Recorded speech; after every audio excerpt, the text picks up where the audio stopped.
Good news for the family. Selamat siang, Good news family, di mana saja Anda berada. Apa kabar Anda di siang hari ini? Kembali berjumpa bersama dengan saya Ningrum yang menemani Good news family tentunya dalam program Zona Bisnis. Dan per hari ini gitu ya, kita akan kembali ngobrol bersama dengan FID, Fakultas Interdisiplin dari UKSW Salatiga.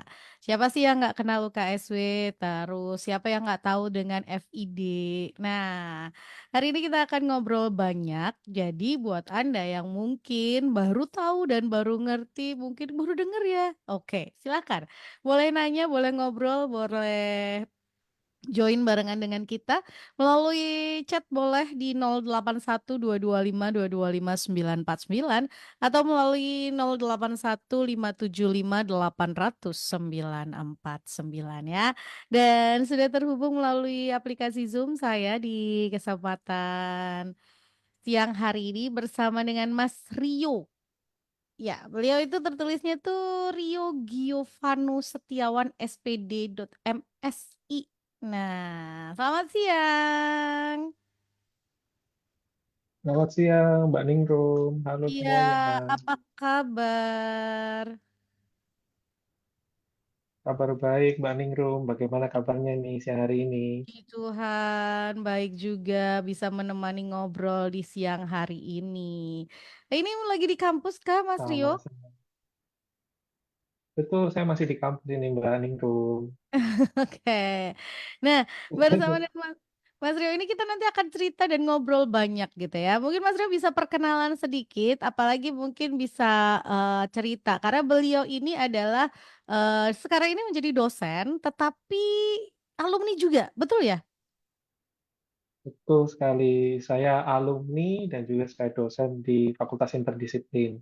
Lebih Hmm, tepatnya di Prodi Destinasi Pariwisata. Mungkin perkenalan dulu kali ya, ya boleh, boleh, boleh. biar ada pepatah kan bilang tak kenal maka tak sayang, begitu toh? Yes. Ya. Oke, perkenalkan nama saya Rio Giovanno Setiawan. Mm, Saya alumni dari Fakultas Interdisiplin, program studi Magister Studi Pembangunan angkatan 2020. Jadi mm. saya salah satu alumni pada saat COVID waktu itu. Iya betul. Jadi saya merasakan kuliah online, lalu saya juga merasakan sulitnya kita harus menyesuaikan dengan kegiatan perkuliahan yang waktu itu cukup sulit ya, Mm. pembatasan di mana-mana, lalu kita juga harus mulai satu fase yang baru di mana kita harus kuliah begitu. Tapi puji Tuhan semuanya berjalan dengan lancar begitu. Oke. Saat ini saya sedang bekerja sebagai dosen di program studi destinasi pariwisata. Saya mengajar beberapa mata kuliah begitu. Gitu Mbak Ningrum.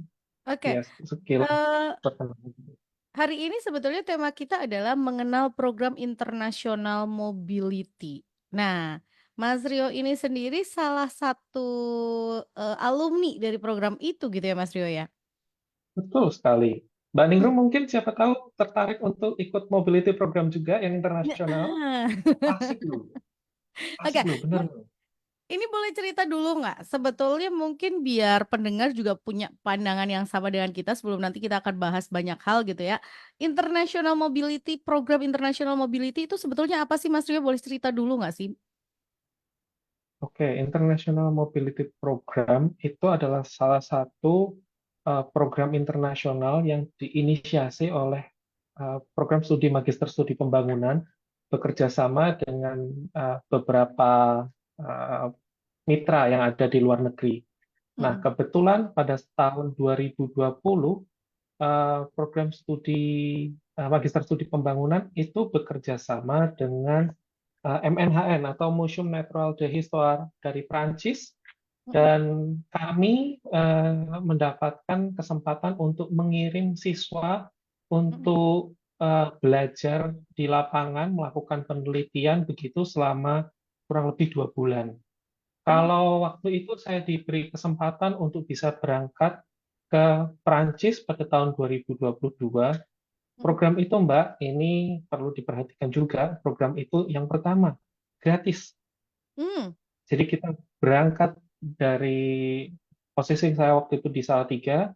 Saya berangkat dari Salatiga sampai tiba di Paris waktu itu semuanya free dan kami diberikan kesempatan untuk belajar di MNHN waktu itu selama 1 bulan dan setelah itu 1 bulan selanjutnya eh, berkesempatan untuk mengikuti proyek lapangan dengan mitra dari Museum Natural d'Histoire Prancis gitu.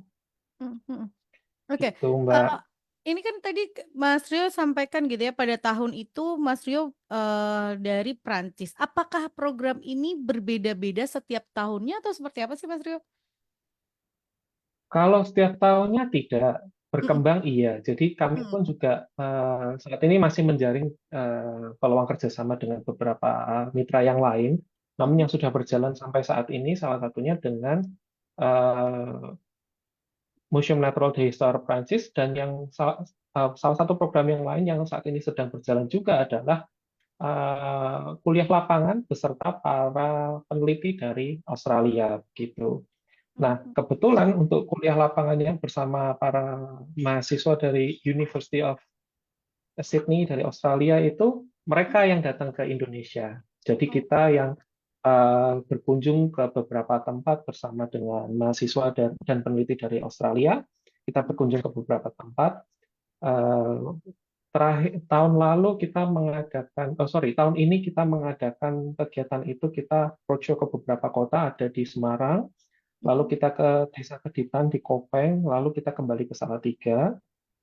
Sedangkan untuk kita pergi ke luar negeri, tahun ini kami sudah mengirim 3 siswa ke Prancis, itu di tingkat prodi destinasi pariwisata ya. Kami mm, juga sedang menunggu untuk siswa yang akan berangkat di tahun depan untuk siswa dari Magister Studi Pembangunan begitu. mm. Itu Oke, Mbak artinya ini untuk Nera. international mobility ini dimungkinkan di Indonesia ataupun di negara mitra gitu ya, Mas Rio ya? Betul. Jadi kami ada 2 universitas yang saat ini sedang bekerja sama dengan kami. Mm, Yang satu itu dari Prancis, itu programnya adalah kami mengirim siswa ke sana. mm, Dan untuk yang kunjungan dari luar negeri ke tempat kami, itu ada yang dari University of Sydney. Gitu. Itu mm, sudah cukup rutin, Mbak mm. Ningrum. Jadi kami sedang menunggu kalau memang siswa tertarik, maka bisa mengikuti seleksi dan akan kami ikutkan untuk program ini. Begitu. Oke, ini menarik sekali ya. Jadi Jalan-jalan kalau terus, Mbak. Heeh. Kalau misalnya Anda sebagai mahasiswa gitu ya, baik di studi pembangunan di Fakultas Interdisiplin atau di destinasi pariwisata juga di Fakultas Interdisiplin ini ada peluang-peluang untuk mengikuti ini program International Mobility ini. Nah, menurut pengalamannya Mas Rio nih, waktu itu dari proses perekrutan, keberangkatan sampai kegiatan di sana itu seperti apa sih? Boleh cerita nggak? Oke, dari perekrutan sampai keberangkatannya. Mm, Pada saat itu tahun 2022 itu kan sebenarnya COVID itu masih masih mm, cukup dibilang ketat tapi tidak cukup ketat ya sudah mulai agak sedikit dilonggarkan. Jadi pada saat itu syarat yang harus kami miliki adalah kami mampu menggunakan bahasa Inggris itu diharuskan karena kami harus tinggal di luar negeri selama kurang lebih 2 bulan. mm, Lalu kami juga diharuskan untuk sudah bisa mengikuti program yang akan diberikan. Jadi nanti kita akan diberikan beberapa arahan dari beberapa dosen-dosen begitu. Kita akan diberikan pengarahan apa yang akan kita lakukan di sana. Lalu setelah itu jika itu memang terkait dengan penelitiannya kita dan kita tertarik untuk mengikuti maka kita bisa mengikuti begitu. mm, Namun komitmen yang diharuskan adalah memang selama 2 bulan itu harus mau pergi ke luar negeri.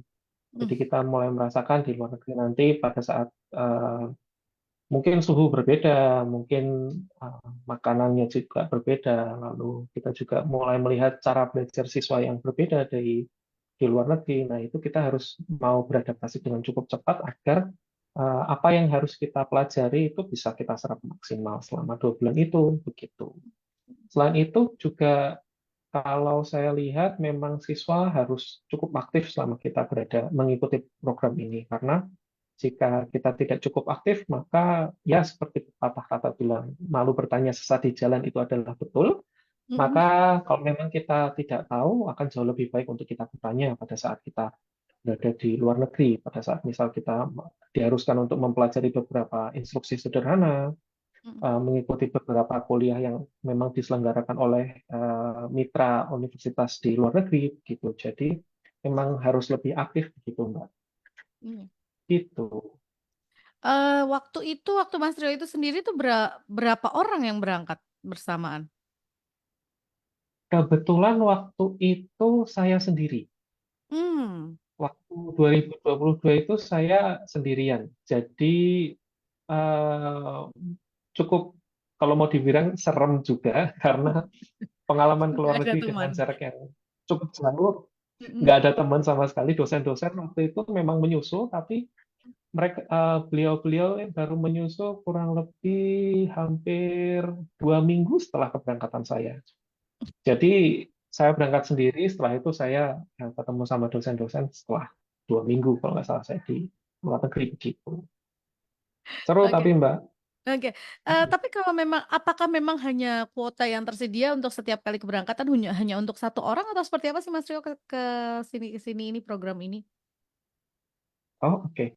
Kalau yang dibuka per tahun atau Mm-mm. per batch itu bisa mencapai, seingat saya itu bisa sampai 3 siswa.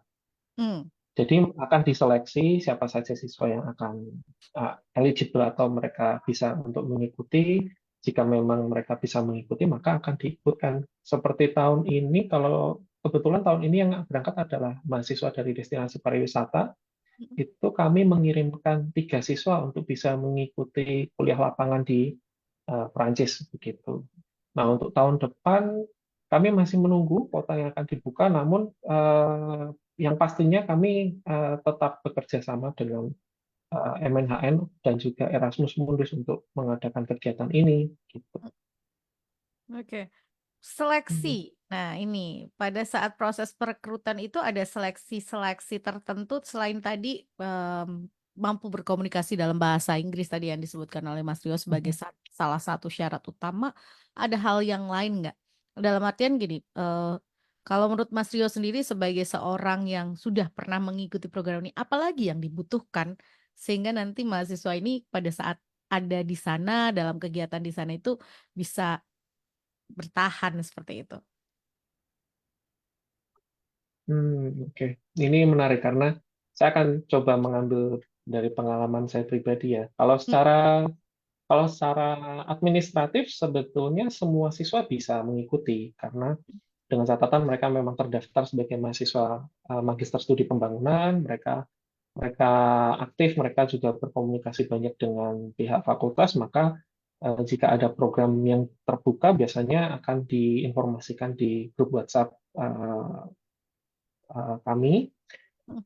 Lalu jika merujuk pada apa sih yang memang menjadi salah satu kriteria ya yang bisa membuat saya waktu itu bisa menyelesaikan eh, program ini sampai selesai adalah kita cukup kalau kita memang tertarik maka kita mau mengusahakan waktu itu. Kalau Hmm. saya waktu itu kebetulan saya diberi informasi tentang program ini karena saya tertarik dan apalagi fully funded, saya melihat bahwa kesempatan itu tidak datang 2 kali. Hmm. Jadi saya memutuskan untuk saya coba join, mengikuti. eh, saya harus melihat dokumen-dokumen yang harus dipelajari Hmm. dan setelah itu dari pihak universitas, dari pihak fakultas memberikan izin, saya mengikuti. Gitu. Hmm. Hmm. Kalau memang mau bisa sih Mbak, gitu. Hmm. Cuman memang kendalanya kan salah satunya satu memang kendala bahasa jika memang belum belum cukup terbiasa menggunakan bahasa. Dan Hmm. yang kedua, kalau memang kita harus sudah punya paspor pastinya, karena kita harus Hmm. melakukan perjalanan ke luar negeri begitu. Hmm. Hmm. Artinya sebuah kendala nggak ada kendala yang cukup berarti lah ya di dalam penyelenggaraan atau pada saat mengikuti international mobility ini ya Mas Rio ya. Secara umum nggak ada sih, Mbak. Mhm mhm. Memang lebih, kalau memang kita tertarik, maka kita bisa punya kesempatan lebih untuk melihat dunia luar yang pasti, Iya, gitu. artinya itu menjadi salah satu pengalaman berharga. Nah, kegiatan di sana, Mas Rio, kegiatan di sana tadi kan sepintas Mas Rio sempat sampaikan gitu ya, ada waktu kuliah gitu kan, ikut kelas gitu seperti itu, tapi Mhm. juga ada waktu untuk penelitian dan lain sebagainya. Nah, apakah kegiatan ini memang sudah terjadwal atau kegiatan ini, dengan tema-tema ini sudah ditentukan dari awal atau pada saat si mahasiswa ke sana ini baru ditentukan, "Ini loh kamu akan mengikuti kegiatan seperti ini," dan lain sebagainya. Oke. Nah, ini saya cerita apa yang akan dihadapi oleh mahasiswa-mahasiswa ya kalau mereka mengikuti kegiatan ini begitu. Jadi pada saat kita berangkat ke Prancis, waktu itu saya hanya diberikan sebuah panduan program bahwa saya harus mengikuti kegiatan pertemuan antara mahasiswa di Prancis Mhm, dengan beberapa dosen di sana, dan jadwalnya itu cukup tentatif. mmm, Nah, pada saat itu kita pun juga diberikan target untuk mengunjungi beberapa museum di sana. mhm, Jadi yang pasti kita akan berkeliling kota Prancis. Namun setiap tahun temanya berbeda ya. mhm, Kebetulan waktu itu saya mendapatkan tema untuk mempelajari artefak di Prancis seperti itu. Nah, pada saat kita sudah diberikan program dan juga agenda yang harus kita selesaikan, maka kita harus bertemu dengan uh, administrasi yang ada di MNHN di mhm, Prancis, mhm, dan kita akan diberikan agenda-agenda pertemuan setiap minggu. mhm, Nah, sesi kelas yang diadakan itu lebih banyak sesi kelas di lapangan. Jadi pada saat kita bertemu dengan dosen, dosen yang ada di Prancis, kita akan diajak berkeliling ke satu museum atau kedua museum. mhm, Kita diminta untuk melihat apa saja sih yang ada di museum ini, artefak-artefak yang ditemui itu berasal dari tahun berapa, dan apa yang menjadi keunikan dan ciri khas artefak tersebut. Nah, kita diminta untuk membandingkan antara satu penemuan yang ada di satu museum dengan temuan yang ada di museum yang lain begitu. Nah, yang menjadi poin uniknya adalah jika kita pasif, jika kita tidak mau mencari tahu lebih lanjut, apa sih yang harus kita siapkan, apa sih yang harus kita upayakan supaya kita bisa memenuhi semua target program tersebut, ya bisa terkesan seperti tidak ada agenda sama sekali begitu. oh, Jadi pada saat kita sudah sampai sana, maka kita harus membuat jadwal sendiri untuk ngobrol dengan teman-teman dari universitas yang ada di luar negeri.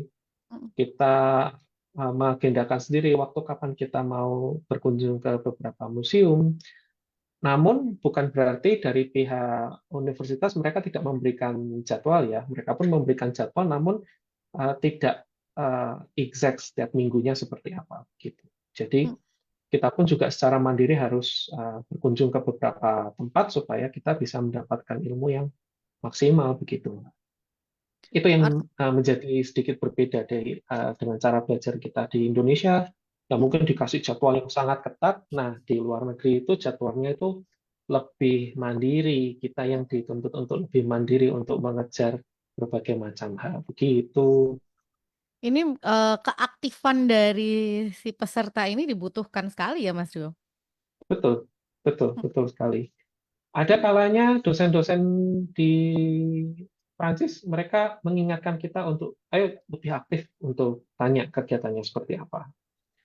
Namun mhm, ada juga kalanya kita juga dilibatkan langsung oleh teman-teman yang ada di sana, karena mereka teman-teman yang dari Prancis mereka juga paham bahwa berbeda culture, maka mereka harus memberikan informasi yang harus detail begitu. Jadi kita bisa mengikuti apa yang sedang mereka kerjakan. Jadi harus lebih aktif dan mau adaptasi kalau menurut saya kunci untuk bisa menyelesaikan program ini begitu. iya. Harus aktif dan adaptif gitu ya untuk menyelesaikan Betul, betul program sekali. ini gitu kan. Menarik sih karena terus kemudian kita jadi belajar banyak hal yang pastinya sangat berbeda dengan ada yang di Indonesia. Nah, kalau menurut Mas Rio sendiri, pelajaran yang didapat selama international mobility ini apa sih? Hal-hal yang saya dapat selama mengikuti program International Mobility ini adalah kita semakin mandiri dan bertanggung jawab itu pasti dari segi soft skill ya, kita jadi lebih mandiri, kita jadi lebih bertanggung jawab dengan hal-hal yang ada di sekitar kita. Namun secara akademis kita bisa belajar ilmu interdisiplin.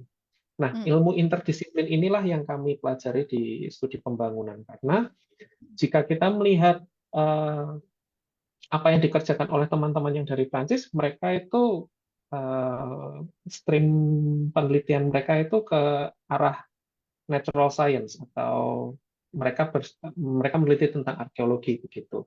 hmm, hmm, Nah, yang menarik adalah kita harus melihat dari sisi yang berbeda untuk menemukan masalah yang bisa kita kembangkan. Nah, hmm, pendekatan secara interdisiplin ini sebenarnya sangat sangat eh, berkaitan dengan apa yang sedang kita ya apa yang sering kita temui di kehidupan sehari-hari ya Mbak ya. Dalam hmm, arti pada saat kita menghadapi masalah di kehidupan sehari-hari atau kita mau mengembangkan karir kita mungkin pendekatan yang lebih interdisiplin, lebih berasal dari beberapa disiplin ini diperlukan. hmm, Jadi kita tidak bisa melihat waktu itu saya melihat bahwa pendekatan di Prancis itu mereka menghargai pendapat dari berbagai macam sudut pandang hmm, dan pendapat kita pun sebagai siswa yang berasal dari prodi interdisiplin itu juga diperhatikan oleh mereka dengan tujuan yang sama begitu mereka sangat memperhatikan. Jadi hopefully kalau memang ada yang berminat untuk mengikuti harus berani speak up juga dan hmm, ya pasti akan mendapatkan banyak ilmu begitu. hmm, hmm. Kuncinya adalah aktif tadi gitu ya. Betul, betul, betul Mbak Ningrum. Hmm, hmm. Nah, Mmm, menurut Mas Rio sendiri 2 bulan itu cukup lama atau cukup sebentar atau kurang gitu dalam international mobility ini? Kalau saya kurang ya Mbak ya. Kalau saya kurang karena seru di luar sana. Karena kita bisa melihat banyak hal, kita bisa melihat apalagi waktu itu saya sedang meneliti tentang eh, saya waktu itu sedang menyelesaikan tesis saya Mmm, pada saat saya berada di sana gitu. Jadi saya meneliti tentang perkembangan museum di sana yang berkaitan dengan eh, pariwisata dan di saat yang sama saya harus menyelesaikan tesis saya. Jadi fokusnya tidak bisa terlalu jauh gitu. mmm, Nah, menurut saya kurang sekali buat saya pribadi karena saya masih ingin meneliti lebih banyak di sana. Namun jika untuk mengikuti program 2 bulan itu sudah bisa merasakan lah atmosfer di luar negeri seperti apa. Gitu. mhm. Asik, asik. Mengikuti bagaimana cara, orang di luar itu menganalisa, berpikir gitu ya, belajar gitu, itu menjadi satu pengalaman yang pastinya menjadi pengalaman tersendiri Mas Rio ya? Betul, betul, betul, betul sekali Mbak Ningrum. Jadi bagaimana orang luar negeri mereka belajar sesuatu, mereka mempelajari dari historinya dulu seperti apa, secara teoritisnya seperti apa, lalu kondisinya di lapangan seperti apa. Terkadang sedikit berbeda dengan mahasiswa yang ada di Indonesia yang cukup sekali menerapkan pembelajaran secara eksperimental. Jadi kita mencoba dulu, oh dari satu hal yang kejadian seperti ini, maka kita bisa menarik sesuatu begitu. Nah, dua sudut pandang ini cukup unik menurut saya. Jadi ya sangat melengkapi pembelajaran kita dan pengalaman pembelajaran kita selama di luar negeri, Mbak. Mhm, mhm.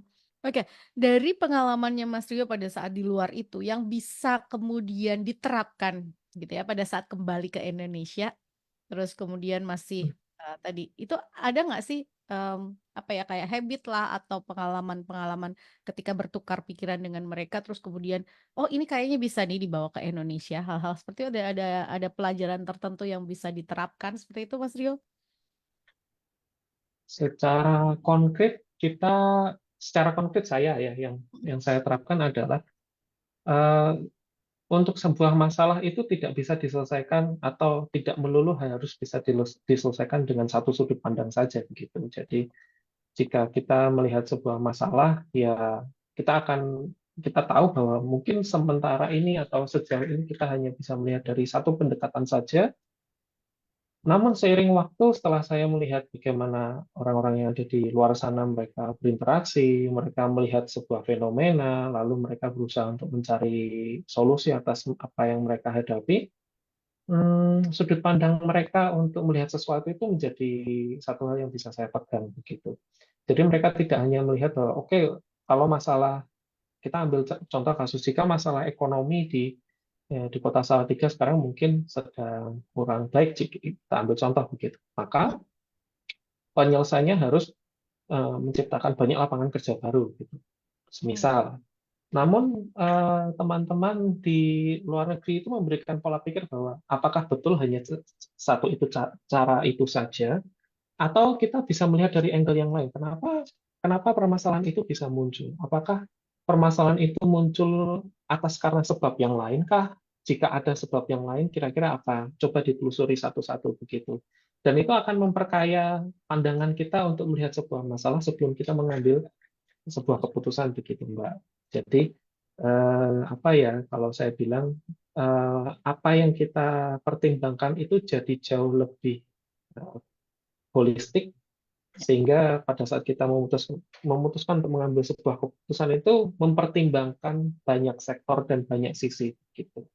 Hmm. Itu sih yang saya sangat sangat sangat pelajari selama saya belajar di Perancis karena kalau sejauh sepengalaman saya belajar di Indonesia, memang pendekatannya masih di satu sisi, namun begitu melihat di kacamata, oh bagaimana teman-teman luar negeri ini mereka mengakomodir sebuah ilmu dan sebuah masalah itu lebih holistik caranya. Gitu, Mbak. Lebih Pendekatan kaya ya gitu ya cara memandangnya betul, cara lebih kaya. menganalisa gitu diperkaya dengan hal-hal yang lain gitu kan ya itu tadi sebetulnya kita keluar dari Betul, kotaknya kita terus kemudian kita diperkaya gitu dengan pengalaman-pengalaman yang lain dan itu bisa betul, diterapkan betul, ternyata ketika betul, kembali betul. ke Indonesia. Nah, eh Mhm. Mas Rio, apakah semua mahasiswa dari em, FID UKSW ini punya kesempatan yang sama untuk mengikuti International Mobility ini atau seperti apa sih? Atau ada syarat khusus nggak untuk mengikuti International Mobility ini? Semua punya kesempatan yang sama. Semua punya, jika memang berminat bisa langsung bergabung. Nanti akan dilihat kesiapannya oleh dosen-dosen dan dosen-dosen pengampu. Jika memang siap, maka akan kita ikutkan gitu. Mungkin kalau dari Magister Studi Pembangunan itu sejauh yang saya tahu saat ini sudah ada dua Hmm. program internasional seperti tadi yang sudah saya sebutkan. Ada yang bekerja sama dengan universitas di Prancis dan juga bekerja sama dengan University of Sydney. Di tingkat prodi destinasi pariwisata kita juga ada program internasional yang lain juga, Mbak. Menarik. Justru Hmm. di program studi destinasi pariwisata kita dalam waktu dekat bulan November, ya dalam waktu dekat itu kami akan mengirim dua siswa untuk field trip dan mereka akan belajar studi lapangan di uh, Thailand. Hmm. Lalu kami juga bulan September kemarin kami sudah mengadakan field trip ke Malaysia. Kami juga sudah rutin mengikuti program pertukaran pelajar dengan universitas di Jepang. Setiap Hmm. tahun kami berusaha untuk mengirimkan siswa dan itu diadakan secara rutin oleh Universitas Kristen Satya Wacana dalam program EAST atau East Asia Student Encounter. Dan juga kami memiliki beberapa program-program yang saat ini sedang menunggu konfirmasi dari mitra-mitra. Namun harapannya di tahun ini dan tahun-tahun ke depan kami bisa lebih go internasional lagi. Jadi Hmm. agenda program kegiatan internasional kami cukup banyak sehingga harapannya adalah kami bisa membawa atmosfer internasional itu lebih dekat dengan siswa baik di tingkat prodi destinasi pariwisata, magister studi pembangunan, dan doktor studi pembangunan. Beberapa siswa kami juga berasal dari luar negeri. Mereka mengadakan penelitian dan mereka berkuliah di fakultas kami. Jadi memang kami mengupayakan supaya atmosfer internasionalnya terasa, supaya mahasiswa pun juga punya pengalaman yang lebih luas. Mereka punya pengalaman tidak hanya bertemu dengan dosen dan teman dari dalam negeri saja, tapi juga dari luar negeri. Gitu. Ya. Karena memang tadi ya seperti Mas Rio sampaikan minimal paling tidak satu kali lah ya bisa mengikuti international mobility ini baik S1 maupun S2 agar tadi ya terbuka wacananya, terbuka pandangannya. Seperti itu ya Mas Rio ya? Betul, betul, betul. Karena kalau kita belum pernah mencoba merasakan bagaimana kita belajar dan melihat teman-teman dari luar negeri, menurut saya motivasi untuk belajar itu cukup berbeda-beda dan terkadang kita menganggap bahwa oh ilmu seperti ini mungkin ilmu yang mudah begitu. Namun pada saat kita sudah ke luar negeri, kita sudah melihat bagaimana eh, orang-orang yang ada di luar negeri itu mereka sangat menghargai sebuah ilmu supaya mereka bisa menerapkan ilmu itu dalam hidup mereka itu membawa cara pandang yang baru. Ya. Dan itu adalah harga yang menurut saya sangat mahal untuk bisa kita berikan kepada siswa-siswa pada kondisi sekarang ya. Globalisasi makin luas, lalu orang-orang jadi lebih mudah menggunakan bahasa. Namun di waktu yang sama mereka membutuhkan cara pandang yang lebih baik supaya uh, mereka bisa mengambil keputusan yang lebih baik untuk hidup mereka. Salah satunya melalui program internasional. Ya. Makanya tadi ya salah satu saran dari Mas Rio itu sekali ikuti gitu ya. Kalau ada kesempatan ikut Sekali aja. aja, coba dulu. Tuh, sekali aja coba dulu. Karena tadi Karena kalau cara belum pandang coba, akan berubah. belum tahu, oh kayak seperti ini. Gitu. Betul. Betul, betul, betul. Cara pandang akan berubah. Kalau di Indonesia, contoh kasus yang sederhana. Kalau di Indonesia, mahasiswa mau berangkat ke kampus, kadang masih diomelin gitu sama orang tuanya. Ayo berangkat ke kampus, nanti terlambat dan segala macam. Begitu, begitu sampai kampus ternyata telat. Nah, di luar negeri itu mereka tidak memandang bahwa kalau mau berangkat ke kampus itu harus diomelin dulu. Enggak. Mereka Hmm, benar-benar membebaskan sekali. Kamu mhm, mau datang ke kampus mau enggak. Namun pada saat kita ada di dalam kelas, kita akan ditanya buah pikiran kita tuh seperti apa. Jadi memaksimalkan kalau memang kamu datang ke sebuah kelas, kamu harus membawa sesuatu yang eh, apa sih yang sudah kamu pikirkan tentang mata kuliah tertentu mungkin atau proyek mhm, tertentu mungkin dan kesulitanmu di mana. Kita akan sama-sama membahas hal itu. Jadi lebih kaya diskusinya dan mau tidak mau waktu itu ya saya berpikirnya teman-teman saya dari berbagai macam negara mereka sudah berusaha untuk mengikuti program ini dan mereka sangat persiapan mereka sangat baik. mhm, Saya dengan persiapan yang mungkin masih seadanya saat itu ya saya nggak mau kalah. Saya harus dapat informasi lebih banyak dan saya harus siap untuk diskusi di dalam kelas gitu. Dan itu ternyata saya lihat motivasi hampir semua siswa yang ada di dalam kelas seperti itu. Jadi atmosfernya sangat berbeda mhm. gitu. Jadi saran saya coba sekali aja gitu. Tadi Mas Rio sempat sampaikan, jadi program ini ketemu dengan mahasiswa-mahasiswa lain dari berbagai negara juga ya pada saat yang sama ya Mas Rio ya? Betul, betul. Eh, Hmm, program M, eh, program dengan Universitas di Prancis ini mengharuskan saya bertemu dengan mahasiswa dari berbagai macam negara.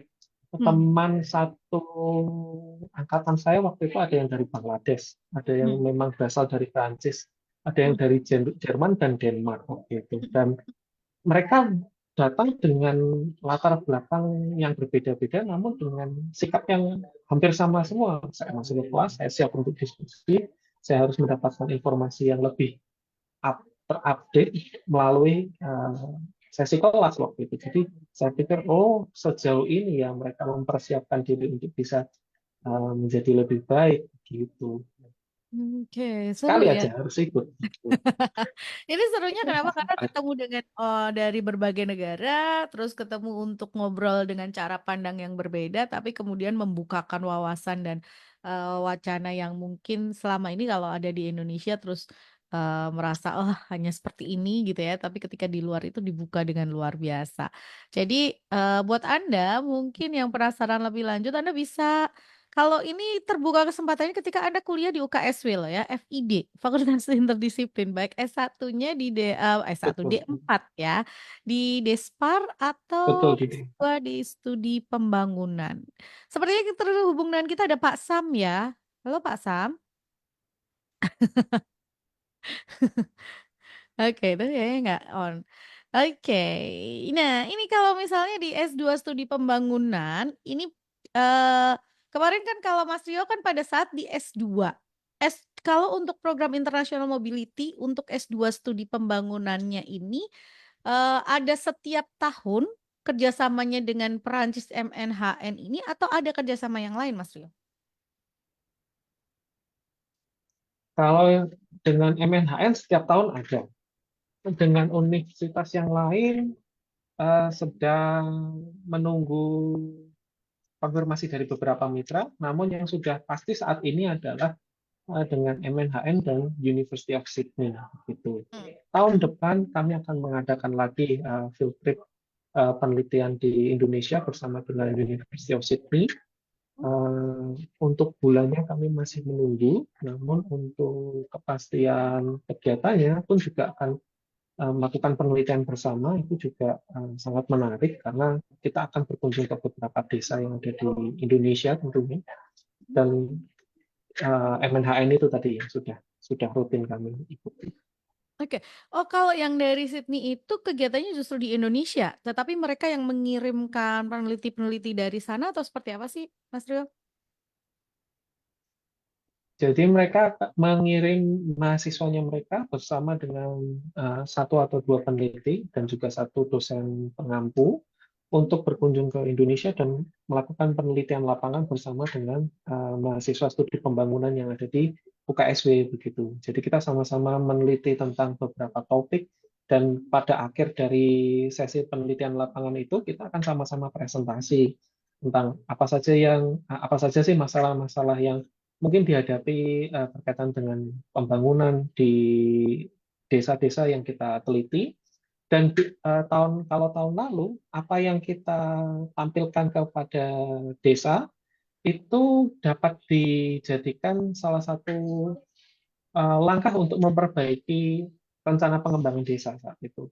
Hmm. Jadi salah satu topik dan temanya waktu itu adalah pengelolaan air tanah dan juga pengelolaan pengembangan pariwisata yang ada di desa yang kami teliti Hmm. dan masyarakat di desa sangat tertarik untuk melihat laporan itu lebih jauh karena sebelumnya mereka belum melihat bahwa ada sekelompok peneliti yang mau melakukan penelitian dan memberikan insight mereka untuk para pemangku kebijakan menata kembali rencana-rencana desa tersebut gitu. Jadi bentuk implementasinya seperti itu, Mbak.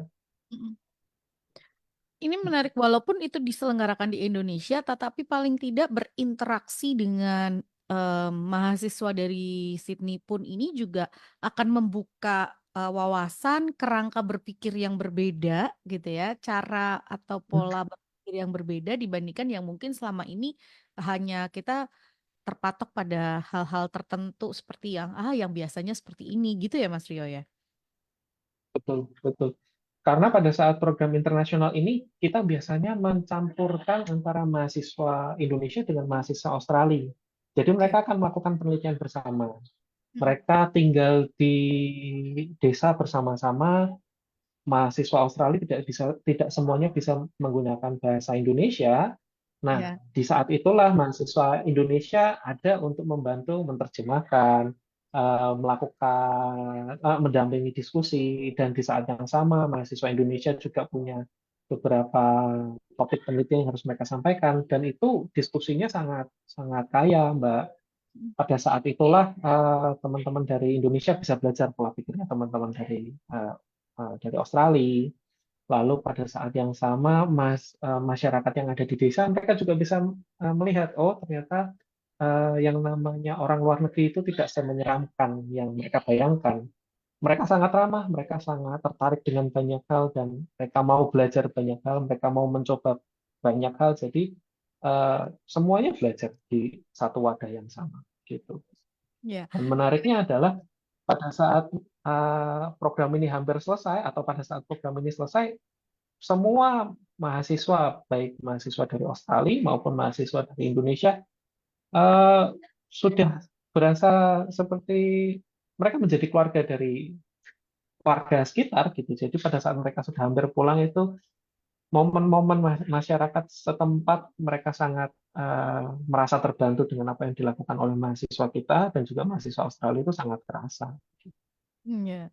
Ada ini ya, ada apa namanya kedekatan yang dibangun. Itu selama berapa minggu? Kemarin selama hampir 2 minggu, Mbak. Oh, 2 minggu. Jadi kayak mereka tinggal di rumah warga seperti itu ya, benar-benar Itu kayak live in gitu. betul Dan sekali terus begitu. terus mereka benar-benar jadi satu. Ya berat juga ya kalau misalnya 2 minggu loh.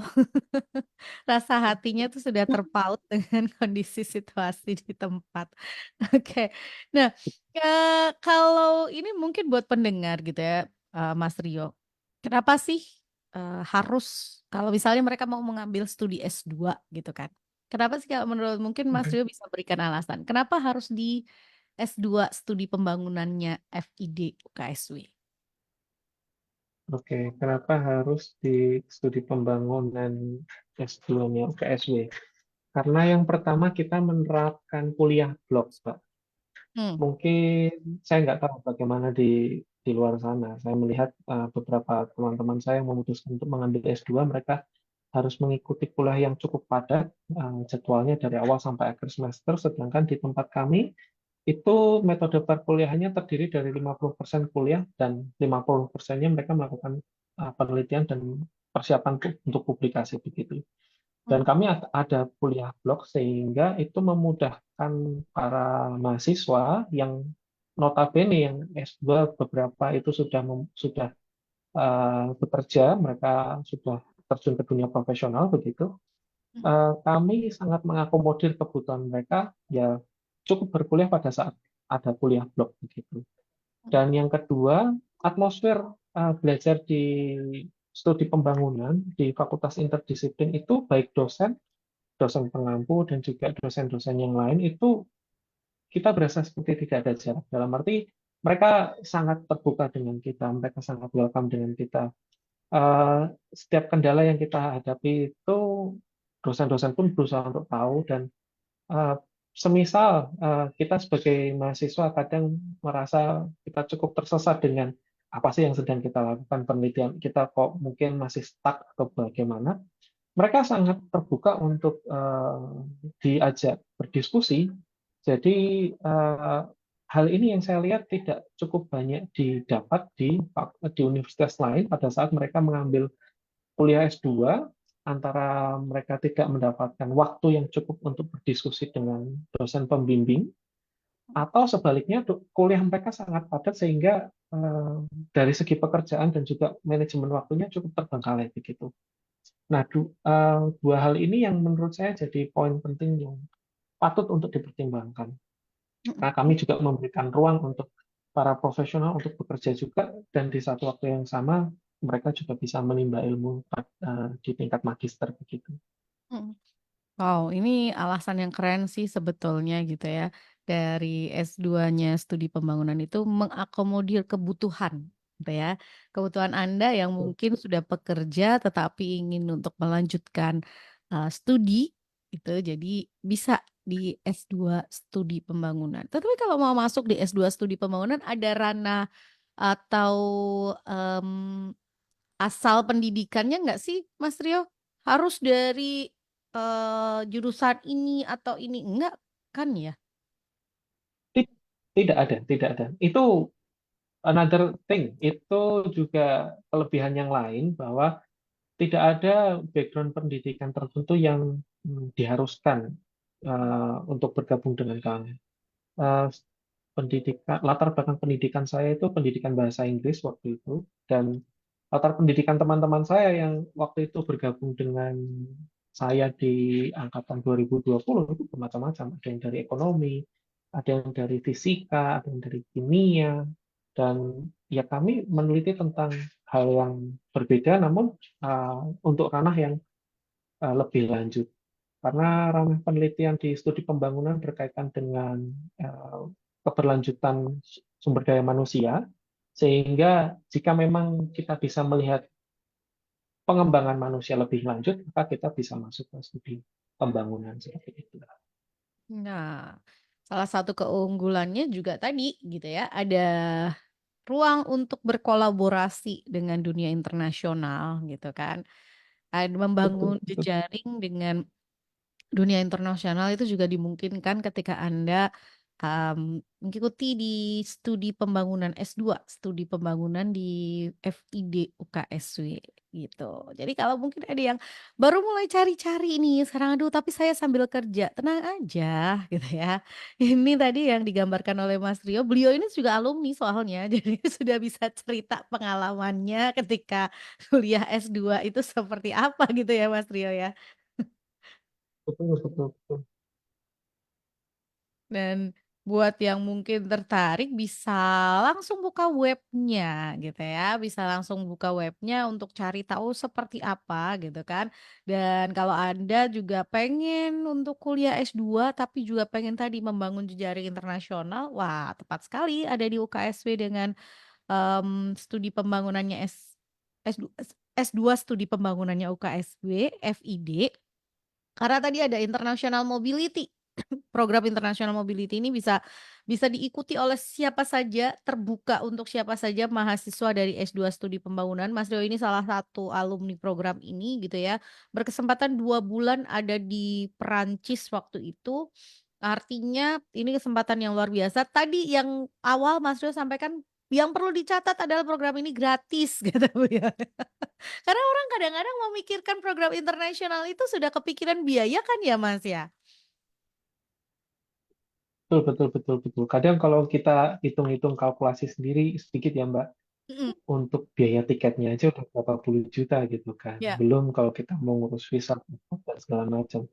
Mmm, Namun bentuk kerjasama yang sudah terjalin dengan MNHN sampai saat ini adalah kami memberikan support secara penuh. Jadi program ini fully funded, dibiayai oleh MNHN dan juga Erasmus Mundus, sehingga bagi siswa yang berminat untuk bergabung akan kami support penuh begitu.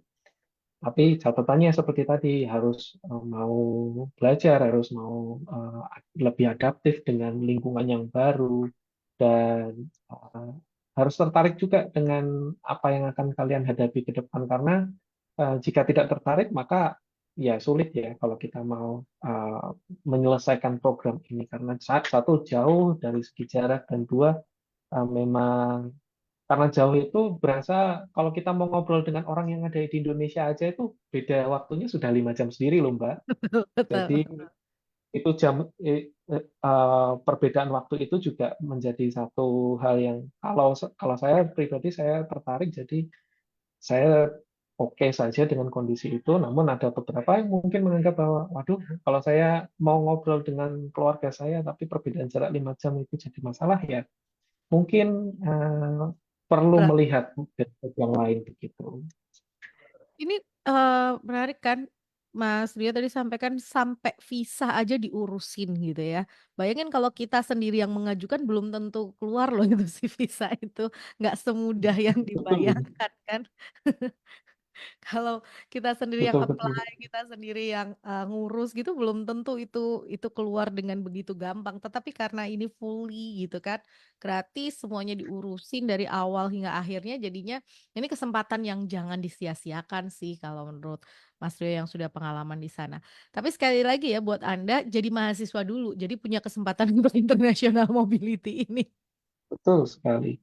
ayo gabung dengan Fakultas Interdisiplin untuk mencoba mencicipi program internasional yang pertama yang saya bisa bilang gratis, tapi bukan murahan, Mm-mm. dan yang pastinya mendapatkan pengalaman yang sangat jauh berbeda dengan apa yang ada di sekitar kita, gitu. Ya, ini menarik sekali ya Gudu Syawal ya. Jadi kalau mungkin Anda pengen tahu lebih lanjut tentang FID UKSW, silakan buka ada di webnya UKSW, cari aja FID, Fakultas Interdisiplin. Di situ ada pilihannya, ada S1, S2, bahkan S3 gitu ya. S3, S2 dan S3 studi pembangunan, lalu bukan S1, D4. Saya lupa. D4 destinasi pariwisata. Nah, bisa dibuka langsung. Anda yang tertarik untuk bergabung, silakan langsung bergabung karena penawaran yang program-program yang ditawarkan itu program-program yang layak untuk dipertimbangkan, sayang untuk dilewatkan, gitu. Jadi layak untuk dipertimbangkan dan sayang kalau untuk dilewatkan dengan begitu saja. Terakhir, Mas Rio, ada hal yang ingin disampaikan nggak buat pendengar mungkin untuk mengajak mereka bergabung di FID KSW? Kalau kalian mencari kesempatan untuk belajar secara independen, dalam arti kalian tidak terpatok waktu, harus setiap hari berangkat ke kampus selama 1 semester, selama sekian tahun, maka Fakultas Interdisiplin adalah salah satu jawabannya. Hmm. Bergabung di pembangunan begitu. Kami memberikan fleksibilitas yang cukup tinggi. Kami juga, para pengajar-pengajar di sini, para dosen-dosen, kami sudah berkomitmen untuk mendukung pembelajaran kalian dengan metode yang memang sudah kami paham bahwa resikonya adalah para mahasiswa ini adalah mereka profesional bekerja, jadi kami bisa mengikuti jadwal kalian. Dan jika kalian belum menyelesaikan strata pendidikan yang pertama, yaitu di tingkat S1 atau D4, maka kalian bisa mencoba bergabung di prodi destinasi pariwisata. Kalian akan belajar tentang bagaimana mengelola sebuah destinasi pariwisata. Kalian akan belajar bagaimana berinteraksi dengan uh, mahasiswa di luar sana juga. Kita juga membangun program internasional dengan beberapa universitas di luar negeri, salah satunya dengan Thailand dan juga Malaysia dan juga Kamboja, sehingga exposure terhadap dunia internasional itu sangat banyak. Kami juga sudah bekerja sama dengan salah satu universitas ternama di Jepang, sudah berjalan selama sekian puluh tahun, dan setiap tahun kami selalu mengikuti program internasional ini. Harapannya adalah kami memberikan banyak kesempatan buat mahasiswa mencicipi program internasional begitu. Hmm. Dan semoga dengan pengalaman yang banyak ini, kalian bisa mendapatkan kesempatan untuk uh, melihat dunia luar dan menjadi versi yang terbaik dari diri kalian sendiri. So, kami sangat menunggu kalian semua untuk bergabung di Fakultas Interdisiplin di program destinasi pariwisata maupun studi pembangunan S2 ataupun S3. Gitu. Ya, jangan dilewatkan karena tadi dengan pengalaman-pengalaman yang banyak gitu ya, artinya kalian diperkaya gitu kan. Terus semakin banyak pengalamannya semakin diperkaya untuk siap melakukan yang terbaik. Tadi kalau Mas Rio sampaikan menjadi versi terbaik dari diri kalian masing-masing itu keren banget sih. Mas Rio terima kasih ya buat hari ini buat ngobrolnya. Sama-sama. Saya sudah mengganggu waktunya Terima di kasih. kampus. Sudah, Mbak, kita harus sering-sering ngobrol lagi loh ini. Oh gitu. Kami tunggu kedatangannya di Oke, siap. Terima kasih Mas Rio, terima kasih juga FID UKSW sudah memberi kesempatan untuk ngobrol dan berbagi banyak hal bersama dengan pendengar Good News, pendengar di Kota Semarang gitu ya. Biar bisa lebih akrab dan kenal lagi dengan UKSW walaupun kita itu tetangga gitu ya sebetulnya. Yang dulu agak sedikit jauh sekarang lebih dekat karena ada jalan tol. Lebih cepat kalau ke Betul UKSW. sekali. Betul 15 sekali. sampai 20 menit hanya sampai. Kalau dulu berjam-jam kayaknya ya sampai ke UKSW jauh sekali padahal sudah sekarang lebih dekat. Sekali lagi terima kasih buat FID UKSW, sukses juga buat Mas Rio, buat semuanya aja yang di FID UKSW. Sampai ketemu di lain kesempatan ya. Berharap apa yang dihadirkan hari ini juga menjadi berkat dan bermanfaat untuk setiap pendengar dimanapun Anda berada. Sampai jumpa. Terima kasih Mas Rio. Terima kasih. Terima kasih Mbak Ningrum.